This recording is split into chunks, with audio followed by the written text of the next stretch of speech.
എൻ്റെ പേര് റിൻസി. ഞാൻ ഇടുക്കിയിൽ നിന്നായിരുന്നു വിളിക്കുന്നത്. എനിക്ക് 3 പെൺപിള്ളേരാ.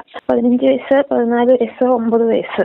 അത് 14 വയസ്സുള്ള കൊച്ച് MR ആയിട്ടുള്ള കൊച്ച്. അതായത് മാനസിക വളർച്ച കുറവ്, ഞരമ്പിൻ്റെ ഒരു പ്രശ്നം കൊണ്ട് പഠിക്കത്തില്ല. നമ്മളുടെ ഒരു കെയറിങ് ഇപ്പോഴും വേണ്ട ഒരു കൊച്ചാ.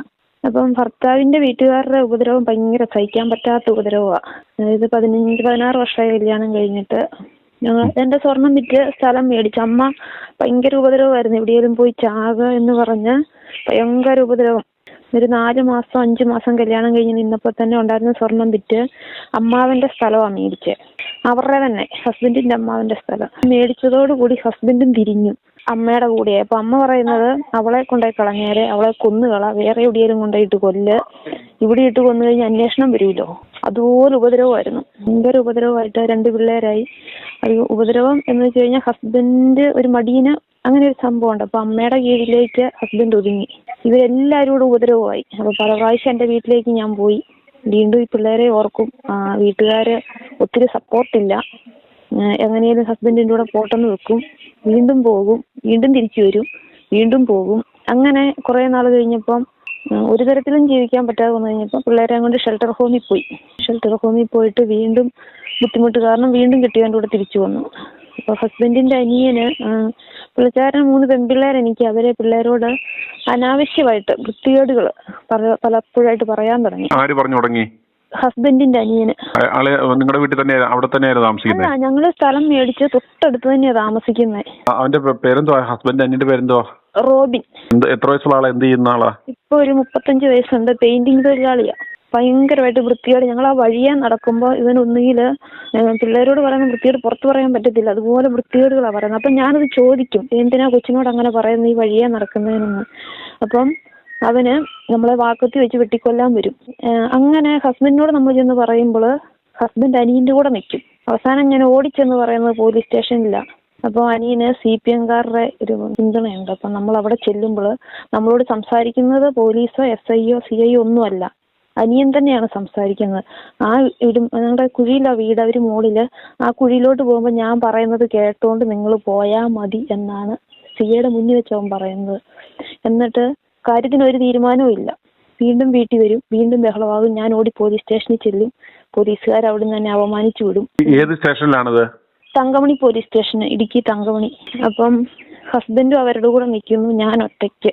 അങ്ങനെ ഇരിക്കുന്ന സമയത്ത് ഞാൻ കൂലിപ്പണിക്ക് പോകുന്നയാളാണ്. അപ്പം കുഞ്ഞു കൊച്ച് 3-ാം ക്ലാസ്സിൽ പഠിക്കുന്നു. കൊച്ചിന് സ്കൂളിൽ പോകാൻ പറ്റാത്ത സാഹചര്യം വന്നപ്പം ഞാൻ അനിയനോട് എന്ന് പറഞ്ഞു, കൊച്ചു വഴിയെ പോകുമ്പോൾ കൊച്ചിനോടൊന്നും പറയരുത്. അപ്പോൾ അവൻ ഏലത്തിന് മരുന്നടിച്ചുകൊണ്ടിരിക്കുമായിരുന്നു. ആ സമയത്താണ് ഞാൻ കണ്ടത്. ഞങ്ങളുടെ പറമ്പിൽ ഞാൻ നിൽക്കുന്നു.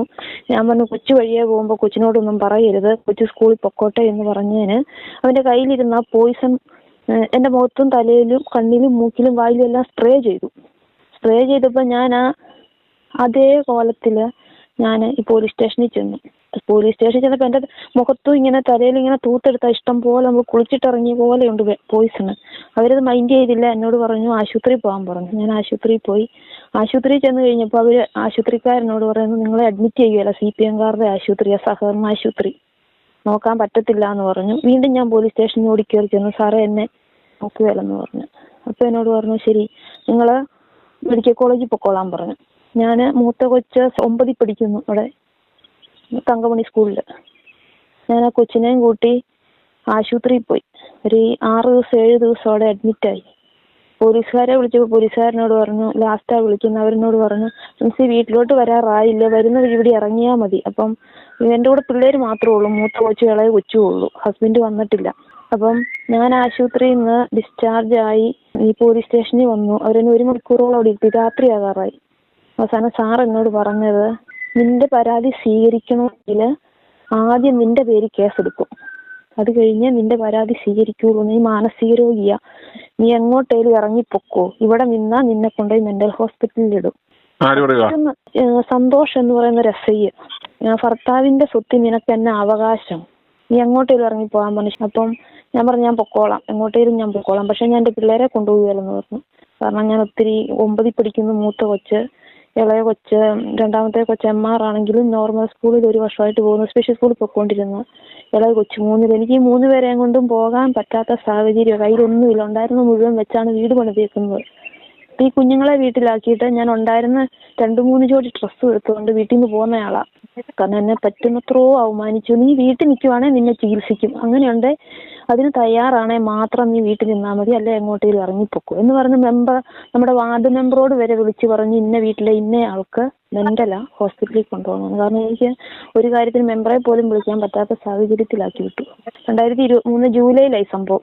ഇപ്പൊ 2 വർഷമാകുന്നു. അന്ന് ഞാൻ വീട്ടിൽ നിന്ന് ഇറങ്ങി എന്റെ വീട്ടിൽ പോയി 2 ദിവസത്തോളം നിന്നു. എന്നിട്ട് ഞാൻ പിള്ളേരോടൊരു കാര്യം പറഞ്ഞായിരുന്നു, അമ്മ എവിടെയെങ്കിലും പോയി പണിത് ഒരു കുഞ്ഞു വീട് മേടിക്കാം, അന്ന് നിങ്ങളെ ഞാൻ കൊണ്ടുപോയിക്കോളാന്നും പറഞ്ഞാൽ വീട്ടിൽ നിന്ന് പോരുന്നേ. ഇപ്പൊ എനിക്ക് കൊണ്ടുപോകാൻ മാർഗമില്ല എന്നും പറഞ്ഞ് പോന്നു. അപ്പം പോന്നിട്ട് ഇപ്പം 20 മാസത്തോളമായി. ഞാനൊരു വീട്ടിൽ കയറി, ജോലിക്ക് കയറി. അപ്പൊ 2 മാസമായപ്പോൾ പിള്ളേർക്ക് അവിടെ നിൽക്കാൻ ഭയങ്കര ബുദ്ധിമുട്ട്. പിള്ളേരെ അടിച്ചു, ഹസ്ബൻഡ് ഉപദ്രവിച്ചു, അനിയന്റെ ഉപദ്രവം ഒക്കെ ആയിട്ട് ചൈൽഡ് ലൈൻകാരോടാണ് കൊച്ചു പറയുന്നത്. ഞാൻ പറഞ്ഞു എനിക്കൊന്നും ചെയ്യാൻ പറ്റത്തില്ല, നിങ്ങൾ ഇന്നപോലെ ചെയ്യാൻ പറഞ്ഞ് പിള്ളേര് വിളിച്ചു. അപ്പം പിറ്റേ ദിവസം എന്നെ ഒരു ലേഡിയെ വിളിച്ചിട്ട് പറയുന്നത്, നിങ്ങൾ എന്തിനാ ഇങ്ങനെ പിള്ളേരെ വീട്ടിലിട്ടിട്ട് പോയേക്കുന്നത്, പിള്ളേരെ വീട്ടിലിട്ടിട്ട് പോയതിന്റെ പേര് നിങ്ങളുടെ പേര് കേസെടുക്കും, 3 പെൺപിള്ളേരെ ഇട്ടിട്ട് പോയി. ഞാൻ പറഞ്ഞു ഇന്നപോലെ സാറ് പറഞ്ഞുകൊണ്ടല്ലേ ഞാൻ പോയത്. അപ്പം അവിടെയുള്ള വേറെ പോലീസുകാർക്ക് ആർക്കും ഇങ്ങനെ ഞാൻ പോയ കാര്യമോ വീട്ടിൽ SI എന്നോട് ഇങ്ങനെ പറഞ്ഞ കാര്യമോ അറിയത്തില്ലായിരുന്നു തോന്നുന്നു. ഞാൻ എൻ്റെ കുഞ്ഞുങ്ങളെ ഞാൻ കൊണ്ടുപോകുന്നോളാം എന്നും പറഞ്ഞ് ഞാൻ വീട്ടിലൊരമ്മയായിരുന്നു, അമ്മയോട് ചോദിച്ച അമ്മ പറഞ്ഞു കൊണ്ടുപോരാൻ പറഞ്ഞു. ഇന്നല്ലെങ്കിൽ നാളെ ഒരു തീരുമാനമാകും എന്നോർത്ത് ഞാൻ കുഞ്ഞുങ്ങളെയും കൂട്ടി പോന്നു. അങ്ങനെ കുഞ്ഞുങ്ങളെയും കൂട്ടി പോന്നിട്ട് ഒരു 3-4 മാസമായിട്ടും തീരുമാനമായില്ല. ഒരു പോലീസുകാരിയായിരുന്നു എന്നെ ആദ്യം വിളിച്ചത്. അവർ തന്നെ വിളിച്ചിട്ട് പറയുന്നു, നിങ്ങൾ കൊച്ചിനെ സ്കൂളിൽ വിട്ടാത്തതിന്റെ പേര് നിങ്ങളുടെ പേര് കേസെടുക്കുമെന്ന് പിറ്റേ ദിവസം പറയുന്നു. ഞാൻ ചോദിച്ചു ഞാൻ എങ്ങനെ വിടാനാ? അങ്ങനെ കുറെ നാൾ കഴിഞ്ഞപ്പം ഇത് ഒതുക്കത്തില് ചൈൽഡ് ലൈൻകാർ ഈ കൊച്ചുങ്ങളെ ഏറ്റെടുക്കുക. ലാസ്റ്റ് ഒരു 3 മാസമായപ്പോൾ, കാരണം പോലീസുകാരുടെ കൂടിയുള്ള കാര്യങ്ങളാണ്, 6 പേര് പരാതി വരെ പിള്ളേരെ കൊണ്ടുപോയിട്ട് പിള്ളേരെ 3 പേരെയും കൂടെ 2 ഹോസ്പിറ്റലിലേക്ക്, ഒരാൾ MR ആയിട്ടുള്ള കൊച്ചാണല്ലോ, അങ്ങനെയാക്കി ഈ കുഞ്ഞുങ്ങള് ഇളയ കൊച്ചും മൂത്ത കൊച്ചും ഒരിടത്ത് കുമളിയിലൊരു ഹോസ്റ്റലിലായിരുന്നു. കുഞ്ഞുങ്ങൾക്ക് ചൈൽഡ് ലൈൻകാർ കൊണ്ടുപോയിട്ട് ഇവർ തിരിഞ്ഞു നോക്കിയിട്ടില്ല. ഈ കുഞ്ഞുങ്ങൾക്ക് മാനസികമായിട്ട് ഭയങ്കര ബുദ്ധിമുട്ട്, ഫുഡില്ല, ഒത്തിരി പണി, അങ്ങനെയൊക്കെ വന്ന് ബുദ്ധിമുട്ടായി കുഞ്ഞുങ്ങൾക്ക്. ഞാൻ കുഞ്ഞുങ്ങളെ തിരിച്ച് 10ാം ക്ലാസ് ആയപ്പോഴത്തേനും 2 പേരെയും കൂട്ടിക്കൊണ്ട് തിരിച്ചു വന്നു. വന്ന സമയത്തൊരു വീട് വാടകയ്ക്ക് കിട്ടി. ഇപ്പോൾ ആ വീട്ടിൽ താമസിച്ചുകൊണ്ടിരിക്കുക. ഒരു ആരും ചെലവിന് തരുന്നില്ല, ജീവിച്ചിരിപ്പുണ്ടോന്ന് ആരും അന്വേഷിക്കുന്നില്ല. ഈ കുഞ്ഞുങ്ങളുടെ മുഖത്തോട്ട് നോക്കുമ്പോൾ നമുക്കൊന്നും ചെയ്യാൻ പറ്റത്തില്ല. MR ആയിട്ടുള്ള കൊച്ച് ഒരു കോൺവെന്റിൽ നിൽക്കുമായിരുന്നു. അവിടുന്ന് ഒരു 14 വയസ്സുണ്ട്, കണ്ടാൽ ആള് കുഴപ്പമില്ല. ഒരു ആൺകൊച്ചിൽ നിന്ന് നമുക്ക് ഒരു അനുഭവം ഉണ്ടായി, കയറി പിടിക്കാൻ എന്തോ സംഭവം ഉണ്ടായി. അപ്പം ഞാൻ സിസ്റ്ററിനോട് ചോദിച്ചപ്പോൾ സിസ്റ്റർ എന്നോട് എടുത്ത വായിലേ പറഞ്ഞത്, നീ ഇങ്ങനെ നടക്കുന്നവളല്ലേ, ഞങ്ങളോട് നിനക്ക് നീ എന്തിനാ ഇത് ചോദിക്കുന്നേ, എന്റെ പൊന്നുമോളെ ഞങ്ങൾക്കെതിരെ നിനക്കൊന്നും ചെയ്യാൻ പറ്റത്തില്ല എന്നാ സിസ്റ്റർ പറയുക. ശരി, ഞാൻ ആ കൊച്ചിനെ തിരിച്ചു കൊണ്ടുവന്നു. നെടുങ്കണ്ടം ആശാഭവൻ എന്ന് പറയും. അത് റെക്കോർഡ് സഹിതം എൻ്റെ കയ്യിലുണ്ട്. എനിക്ക് കുറേ നേരം ഒരു ദേഷ്യപ്പെട്ടപ്പോൾ ഞാനത് റെക്കോർഡ് ചെയ്തു. അത് കഴിഞ്ഞപ്പോൾ ഈ സിസ്റ്റർ ഇങ്ങനെ പറയുന്നു. അപ്പം ഞാൻ പിന്നെ വിട്ടിട്ടില്ല ആ കൊച്ചിനെ. ആ കൊച്ചെൻ്റെ കൂടെ ഉണ്ട്. അപ്പോൾ ആ കൊച്ചിൻ്റെ ഭാവി മൊത്തത്തിൽ പോയി.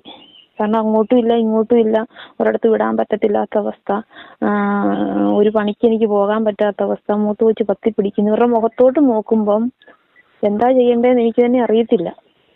ഞാൻ 1 ഏക്കർ സ്ഥലമുണ്ട് എൻ്റെ സ്വർണം വിറ്റ് മേടിച്ചത്. അവിടെ സുഖമായിട്ട് അവർ താമസിക്കുന്നു.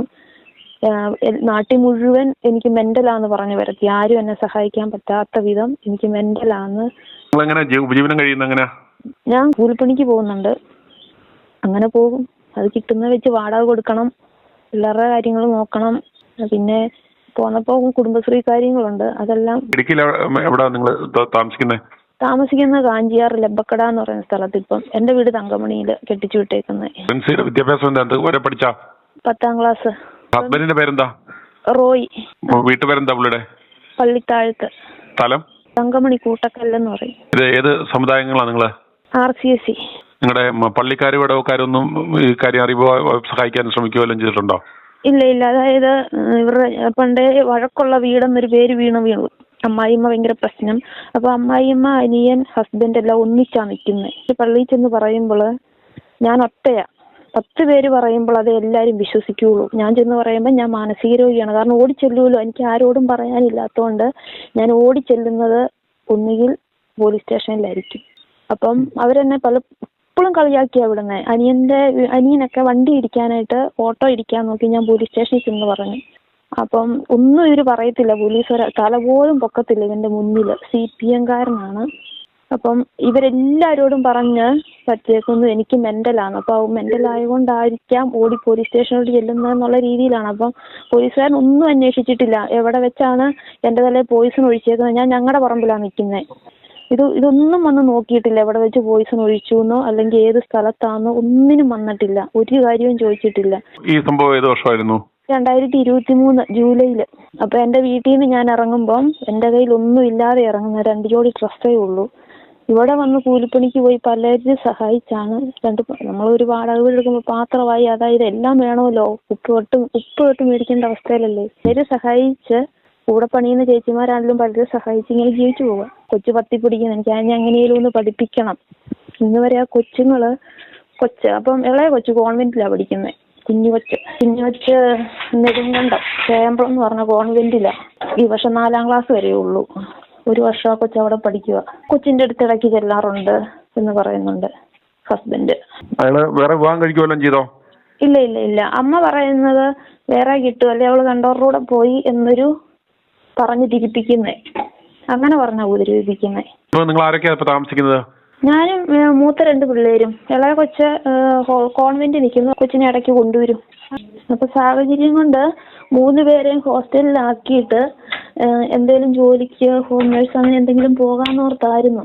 അപ്പം മൂത്ത കൊച്ചിന് ഹോസ്റ്റലിൽ റെഡിയായില്ല, 10ലാണല്ലോ എന്നോർത്ത് കൂടെ നിർത്തി.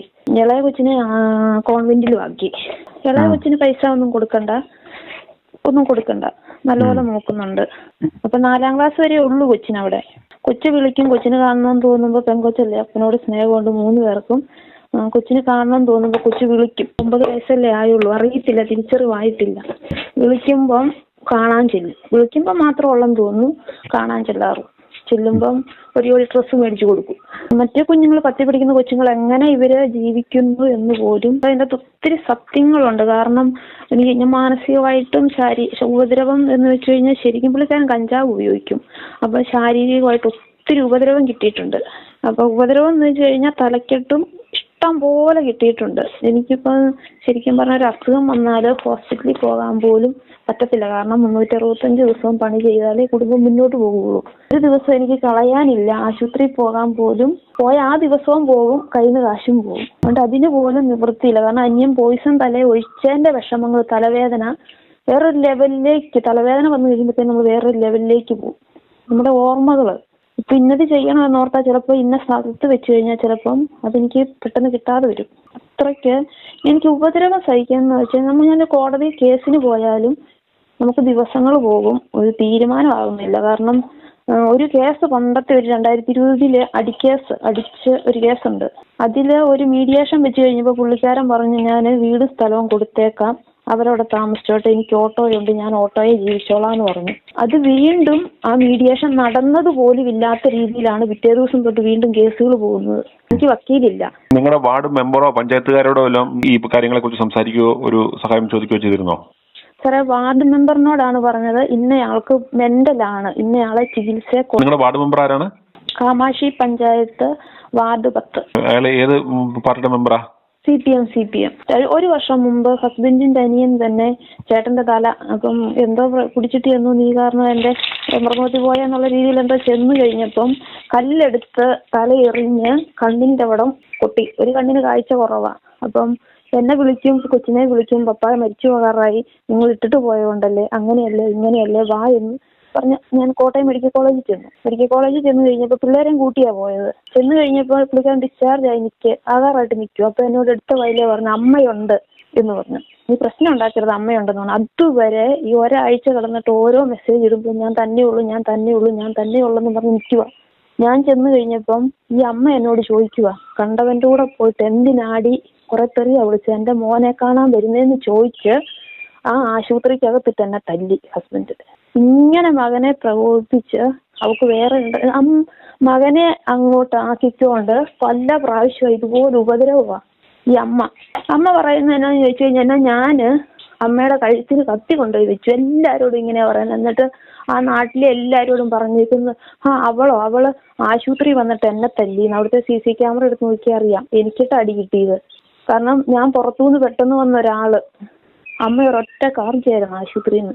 അന്നേരമാണ് നേഴ്സും അവിടെയുള്ളവരും തല പൊക്കി നോക്കുന്നത്. ഇവളെന്നെ തല്ലിയെന്നും പറഞ്ഞാ കാറുന്നത്. ഉടനെ കേസ് പോയത് എങ്ങനെയാന്ന് ചോദിച്ചു കഴിഞ്ഞാൽ പുറത്തുനിന്ന് വന്ന ഒരാള് വെള്ളറുടെയും കൂടത്തെ ഒരാള് ആശുപത്രിയിലെ ബൈസ്റ്റാൻഡറെ തല്ലിയെന്നായിപ്പോയി. കേസായി. പോലീസുകാരെന്നെ വിളിച്ചു. ഞാൻ പറഞ്ഞു ഞാൻ വരത്തില്ല എന്ന് പറഞ്ഞു.